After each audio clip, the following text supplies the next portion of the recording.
નમસ્કાર સર્વે જગતના તાત એવા ખેડૂત મિત્રો, આજે આપણે ચણાના ફિલ્ડ ઉપર ઉપસ્થિત છીએ અને આ ચાલુ વર્ષે આપણે જોઈએ છીએ કે ચણાનું પુષ્કળ પ્રમાણમાં વાવેતર થયું છે.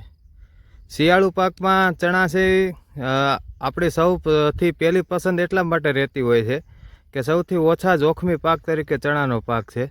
છતાં પણ આ વર્ષે આપણે બધાએ જોયું કે ચણામાં ઘણા બધા પ્રશ્ન છે, ઘણી બધી દવાઓનો છંટકાવ કર્યો છે, ઘણા બધા પ્રયત્નો કરવા છતાંય જોઈએ એવા આપણને રિઝલ્ટ મળતા નથી.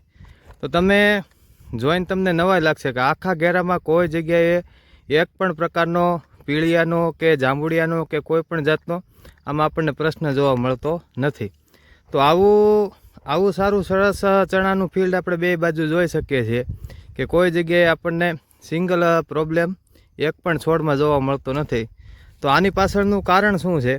અને બીજું કે કોઈ પણ પાકનું વાવેતર કર્યું હોય તેમાં ફ્લાવરિંગ છે એ સૌથી મહત્ત્વની બાબત છે.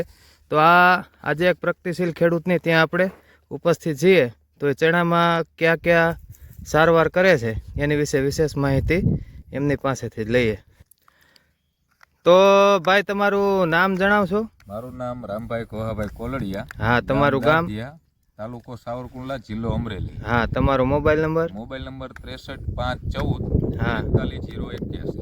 હવે તમે ચણામાં શું ટ્રીટમેન્ટ કરો છો? તમારા ચણા બીજા કરતા એટલા બધા સારા છે? ચણામાં દવાના છંટકાવમાં ખાલી 3 જ દવા, ઈયળની કોઈ પણ. હા. પછી એક આ છે એમ્પ્લીફાય. હા. અને પછી છે ન્યુટ્રીજન. ન્યુટ્રીજન એટલે કે ઝીંક. દવા છંટકાવ કરીએ છીએ. આનાથી બીજી કોઈ ચોથી દવા વાપરતા નથી. હા. આજે આને 3 રાઉન્ડ થયા છે, હવે છેલ્લો એક જ રાઉન્ડ કરવાનો છે. પણ ખેડૂતોને ભલામણ ઈ કરવાની છે કે જે આપણે પીળા થઈ જાય છે કે ચણા લાલ થઈ જાય છે, તો મારી ભલામણ એ છે કે ગમે ત્યારે એને ઝીંક, લિક્વિડ ફોર્મ જે ઝીંક આવે છે એક ઈ, અને ફાલ માટે બેસ્ટ દવા આ છે કે એમ્પ્લીફાય. એના માટે ઉતારાય સારા છે અને પાકે ત્યાં સુધી ચણાની અંદર કોઈ દિવસ પ્રોબ્લેમ કઈ નહીં થાય. અને તમે આ એમ્પ્લીફાય દવા છે એ કેટલા સમયથી વાપરો છો? છેલ્લા 2 વર્ષથી. છેલ્લા 2 વર્ષથી. ગયા વર્ષે તમે ઉપયોગ કરેલો?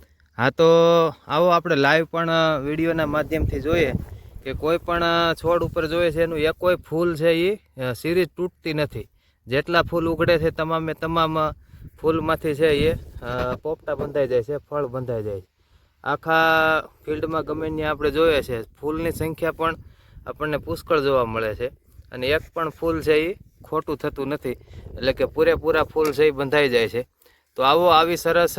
અને બીજી વાત એ કે આપણા ખેતીના પાકમાં એક જ્યારે આપણે બિયારણની ખરીદી કરીએ ને ત્યારે ઝીંકની ખરીદી કરતા થઈ જશું તો આપણે ક્યારેય દુઃખી નહીં થઈએ અને સારું ઉત્પાદન લઈ શકશું. કારણ એ છે કે આપણે હવામાન આધારિત ખેતી છે, હવામાન સતત ચેન્જ થતું રહેતું હોય છે.